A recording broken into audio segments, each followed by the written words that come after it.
ආයුබෝවන්. අද 2022 සැප්තැම්බර් 4 වෙනිදා ඉරිදා පෙරේදා හිටපු ජනාධිපතිවරයා ගෝඨාභය රාජපක්ෂ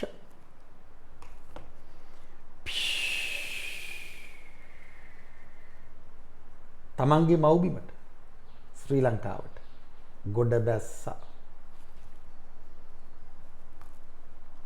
ජංගි අරගලකාරයෝ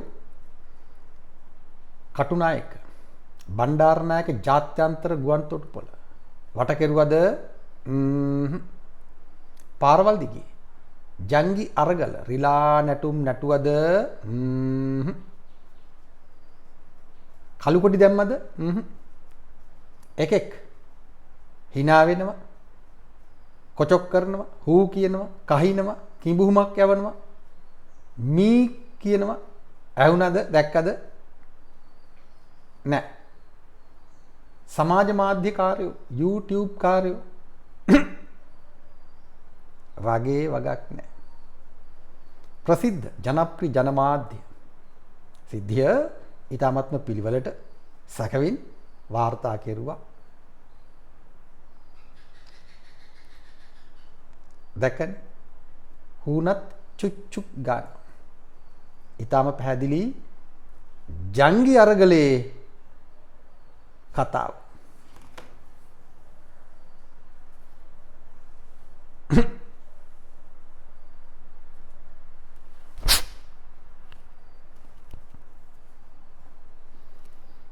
ජංගි අරගලේ කතාව. මේ වෙනකොට ඒ කියන්නේ ජනාධිපතිවරයා හිටපු ගෝඨාභය රාජපක්ෂ ශ්‍රී ලංකාවට එන්නකොටම අපි නිදහස් සංවාද වැඩබිමට සමාන්තර සමාජ මාධ්‍ය තුල සියලු මාධ්‍ය අවකාශ තුල පෝස්ට් එකක් නිර්මාණය කරලා ෂෙයා කරුවා. ඔබ දකින්න ඇති. දැක්කේ නැත්නම් බලන්න. මොහොන පුතේ වෝල් එකට උඩින් තියෙන ප්‍රොෆයිල් පික්චර් එකට උඩින් තියෙන බෑක්ඩ්‍රොප් එකේ තියෙන්නේ ඒ පෝස්ට් එක තමයි. මොකක්ද අපි කියන්නේ? නිදහස් සංවාද වැඩබිමේ කතාව. ජංගි අරගලයට අදාළ කතාව. ජෙප්පෝ මාලිමාව අන්තරය පෙරට්ටෝ සජවයෝ 43 යෝ මීඩියාකාරයෝ සමරිසියෝ කුඩ්ඩෝ ගංජාකාරයෝ පාතාලයෝ අපතයෝ ධම්මවල ජංගි අරගලය කරවලා ගෝඨා මාරු වෙලා රනිල් කල්ලියට රට බාර දුන්නා. රනිල් IMF කල්ලියට රට බාර දුන්නා. ගෝඨා ආපහු ආව සරලයි පැහැදිලි. වියරු බල හුවමාරුවක්. කවුද මේ ගැන හරියටම කිව්වේ? කවුද මේ ගැන හරියටම කිව්වේ? අනුර කුමාර සෙල්ලෙන්ස්කි දිසානායක. වැඩේ කරන හැටි කොල්ලා නුගේ ගොඩදී හරියටම කිව්වා. කවදද? 2022 මාර්තු 23 වෙනිදා ඇමරිකානු රාජ්‍ය දෙපාර්තමේන්තුවේ ඉදිරිපෙළ තරවුකාරිය වික්ටෝරියා නූලන්ඩ් කොළඹ ඉඳලා කොල්ලා කියන දේ අහගෙන හිටියා.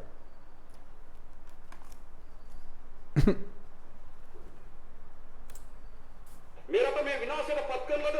ආර්ථිකය අපේ අපවට පත් කරනවද? අපේ රටේ ජනතාව පීඩාවට හෙළනවද? මේ පාලකයන් එක්ක මොකද තියෙන සාකච්ඡා රට හදන්න. ඒ නිසා අද මේ නුගේගොඩ නගරයේ දසදහස් ගණන් වල ජනතාව පිරීලා එක්රැස්ලා කියනන් කාරක්වත් නෙවෙයි දැන් ඵලයල්ලා. හැබැයි මෙහෙම කිව්වට දැනෙන්නේ නැති බව අපි දන්නවා. සාහතිකයි යවනවා. සැකයක් යන්නේ. කිව්වට යන්නේ යවන විදි දන්නවා. සාමාන්‍යයෙන් ආණ්ඩු හොමාරු වෙන්නේ ඡන්දවලදී. ඔහු බැලු බැලමට ජනාධිපති ඡන්දයට තව අවුරුදු දෙකමාරකට වඩා වැඩි කාලයක් තියෙනවා. විවස්ථාවන් මහා ඡන්දයට සාමාන්‍යයෙන් අවුරුදු 3ක විතර කාලයක් තියෙනවා. ඒ විවස්ථාවට ලෝකය හැමතැනම ඔප්පු කරලා තියෙන මොකද්ද? දේශපාලනයක් මතු වෙනවා. ඒකලාසි ඉක්මවන දේශපාලනයක් මතු වෙනවා. අන්න ජංගි අරගලයේ දේශපාලනය. හරිනේ. ගෝඨා රනිල් බල හුවමාරුව කරන විදිහ අනුර කුමාර සෙලෙන්ස්කි දිසානායක මාර්තු 23 වෙනිදා නුගේගොඩදී කියලා දැම්මා. ජෙප්පෝ මාලිමාව බඩ පිනුම් ගැහුවා. පාරේ තාර කෑවා. ඔළුවෙන් හිටගත්තා. ඇඳිවත නැතුව අමු හෙළුවෙන් ලයිට් කණු දිගේ නැග්ග. ලයිට් කණු ගිල්ලා. හේ කිව්වට දැන් ඉතිහාසය තුල ජංගි අරගලේ මහා නඩුව ගොනු කරන්න ඉතිහාසය අපට බල කරනවා. මේ තමයි මොහොත. මොකද්ද? නඩුව අහන්නේ කවුද? නඩුව අහන්නේ මහ ජනතාව.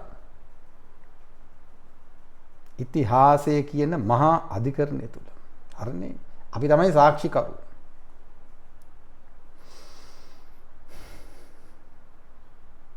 $69 ලක්ෂ 24,255ක සමස්තේ 52.25ක මහා ජනමතයට එරෙහිව game change කුමන්ත්‍රණය Anura Kumara Zelensky Dissanayake කියන විදිහටම ඔහුත් අදාළ කොන්ත්‍රාත්තුව බාරගත්තු විදිහටම දැන් එක දිගටම ක්‍රියාත්මකයි. සැක හිතන්න එපා. කිසිම විදියකට සැක හිතන්න එපා. සියල්ල පැහැදිලි. Crystal clear. ජංගි අරගලේ මහා නඩුවේ අධිචෝදනා පත්‍රය අපි මේ මොහොතේ සමාජගත කරනවා. ජංගි අරගලේ මහා නඩුවේ අධිචෝදනා පත්‍රය. චෝදනා 10ක්. 1. ශ්‍රී ලාංකේය රාජ්‍ය බිඳ දැමීම සඳහා චීන, ඇමරිකානු, ඉන්දියානු තරවුකරුවන් සමග ත්‍රස්තවාදී ක්‍රියාන්විතයක් දියත් කිරීම. ඒ සඳහා 2. ජනාධිපති මන්දිරයේ ජනාධිපති ලේකම් කාර්යාලය, අරලියගහ මන්දිරය සහ අග්‍රාමාත්‍ය කාර්යාලය ආක්‍රමණය කිරීම. විධායක ජනාධිපති ධූරය සහ අග්‍රාමාත්‍ය ධූරය ජනතා විරෝධයට ලක් කිරීම සහ ජනතා විරෝධයේ ඉදිරියේ අහෝසි කර දැමීමට උත්සාහ කිරීම. රාජ්‍ය දේපොළ විනාශ කිරීම, කොල්ල කෑම. ඒ අතර 3. ජනාධිපති ධජය හැල්ලු කිරීම, අගෞරව කිරීම සහ ජනතා විරෝධයට ලක් කිරීමට උත්සාහ කිරීම. ඒ සමගම 4. ඊටත් පෙර සිට ජංගි අරගලේ ආරම්භයේ සිටම ජාතික ධජය අවභාවිත කරමින් ජාතිකත්වය අහෝසි කිරීමට උත්සාහ කිරීම.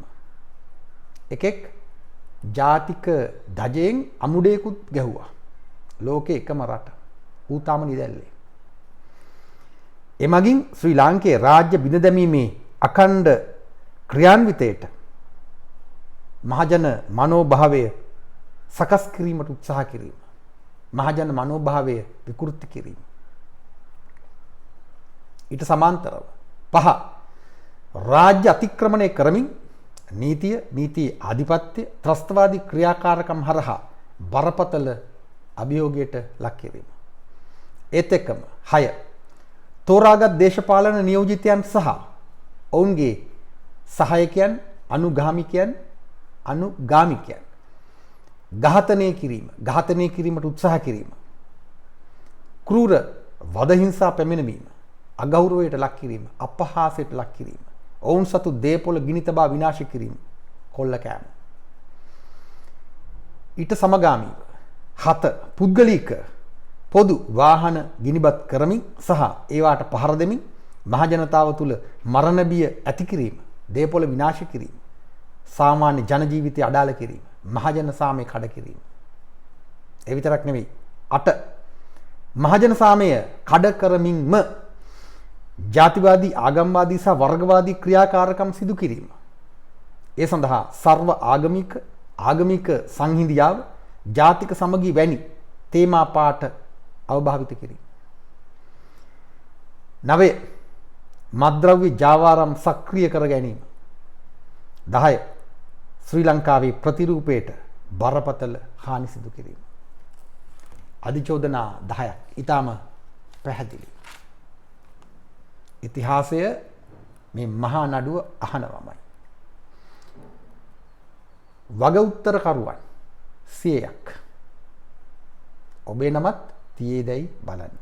තවම මේ වග උත්තරකරුවන්ගේ ලයිස්තුව සූදානම් කරමින් තියෙන්නේ. දැනට 100ක්. 1.2යි 100ක්. 100. 1. හිටපු ජනාධිපති ගෝඨාභය රාජපක්ෂ. 2. වර්තමාන ජනාධිපති රනිල් වික්‍රමසිංහ. 3. හිටපු අගමැති මහින්ද රාජපක්ෂ. 4. වර්තමාන අගමැති දිනේෂ් ගුණවර්ධන. 5.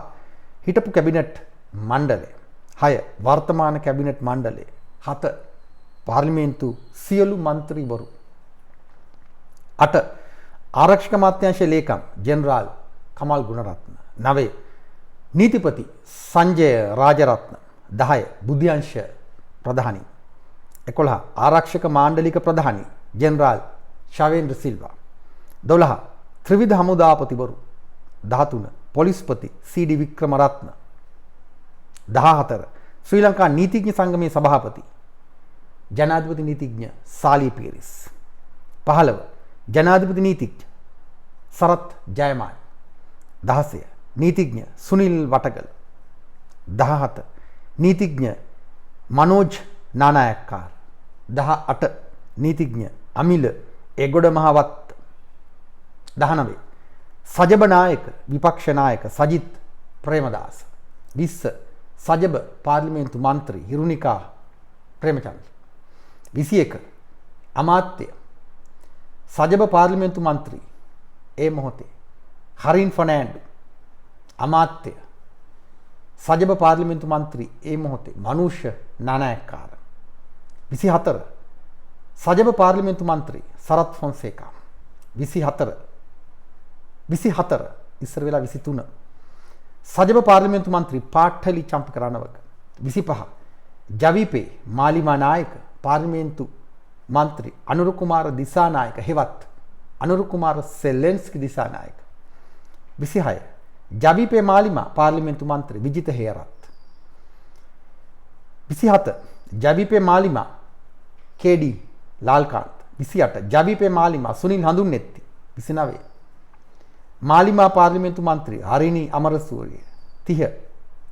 මාලිමා විධායක කමිටු සමාජික ලාල් විජයනායක. 31.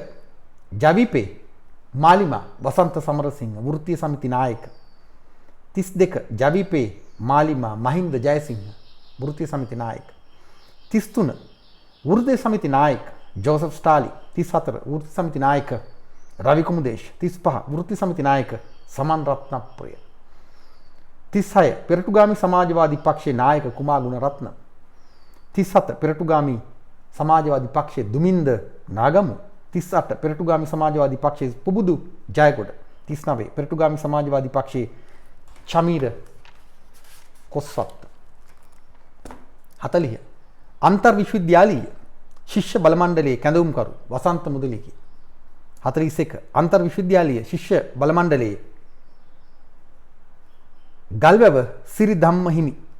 42. අන්තර් විශ්වවිද්‍යාලීය ශිෂ්‍ය බල මණ්ඩලයේ හිටපු කැඳවුම්කරු ලහිරු වීරසේකර. 43. අන්තර් විශ්වවිද්‍යාලීය ශිෂ්‍ය බල මණ්ඩලයේ හෂාන්ත ජීවන්ත ගුණතිලක. 44. අන්තර් විශ්වවිද්‍යාලීය භික්ෂු බල මණ්ඩලයේ නායක හිමිවරු. 45. ත්‍රිනිකායක මහා නාහිමිවරු. 46. ඕමල්පේ සෝබිත හිමි. 47. උලපනේ සුමංගල හිමි. 48. කොස්වත්තේ මහානාම හිමි. 49. කාදිනල්තුමා. 50. සිරිල් ගාමිණී පියතුමා. 51. ජීවන්ත පීරිස් පියතුමා. 52. Brother Charles Thomas. 53.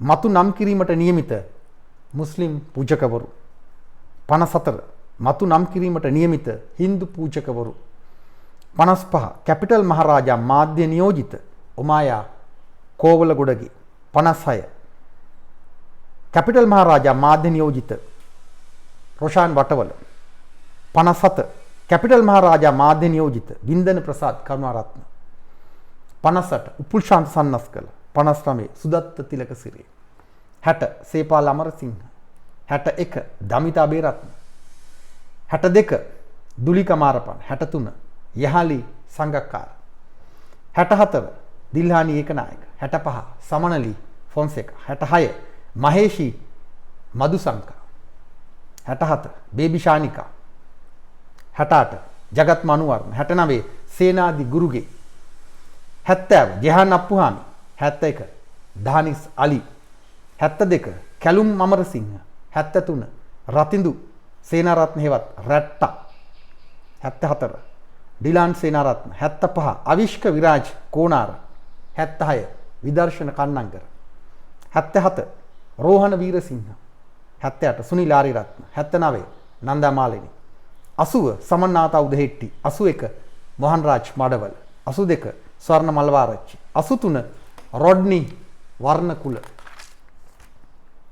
84 capital Maharaja reality වැඩසටහන් නියෝජිත සුමිරාන් ගුණසේකර 85 එම අභිෂේකා විමලවීර 86 එම රයිනි ගුණතිලක 87 එම උමාරා සිංහවංශ 88 එම සංකදිනෙත් 89 සියත මාධ්‍ය ප්‍රධානියා 90 ස්වර්ණවාහිනී මාධ්‍ය ප්‍රධානියා 91 දෙරණ ප්‍රධානී දිලිත් ජයවීර 92 හිරු ප්‍රධානී Reno de Silva 93 John Keells Holdings ප්‍රධානී 94 මාස් ප්‍රධානී MAS 95 බ්‍රැන්ඩික්ස් ප්‍රධානී 96 එක්ස්පෝ ලංකා ප්‍රධානී 97 හේමාස් ප්‍රධානී 98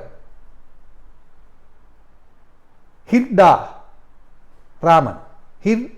රාමන් ප්‍රධානී 99 ජෙට්පින් ප්‍රධානී 100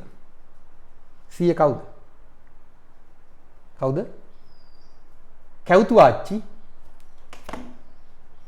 මොකද මැරුණා කැවුතු ආච්චි මැරුණා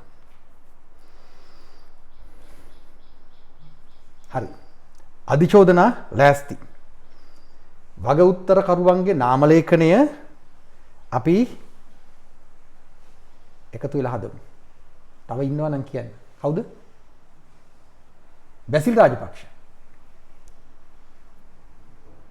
බැසිල් රාජපක්ෂ පාර්ලිමේන්තු මන්ත්‍රීවරුන්ගේ ලයිස්තුවේ සහ කැබිනට් අමාත්‍යවරුන්ගේ හිටපු ඉන්නවනේ. හරි. ඕන වෙනම දාමු. නියෝජ්‍ය පොලිස්පති දේශපාලන තෙන්නකෝ. බස්නාහිර පළාත බහර හිටපු. ඔව්.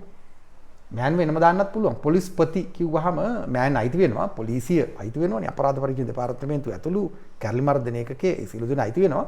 ඕන වෙනම නම් කරන්නත් පුළුවන්. බැසිල් රාජපක්ෂව දේශපාලන තෙන්නකෝන් බා. අජිත් නිවාඩ් කබ්‍රාල් ඔව් වෙනම දාන්නත් පුළුවන්. මෑන් කොහමත් ඉන්නවා. හිටපු අමාත්‍යවරයෙක් මහ බැංකුව අධිපතිවරයා දාන්න පුළුවන්. එහෙම දාන්නත් පුළුවන්. කවුද? ජොන්ස්ටන් ෆර්නැන්ඩෝ ඉන්නවනේ ඉතින්. හිටපු කැබිනට් අමාත්‍යවරු කිව්වා.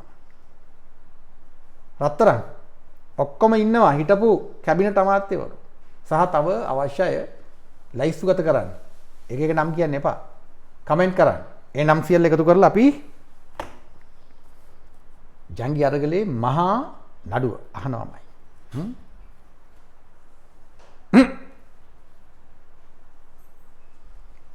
ජංගි අරගලේ මහා නඩුව අපි ඓතිහාසික සාක්ෂිකාරයෝ. හරිනේ?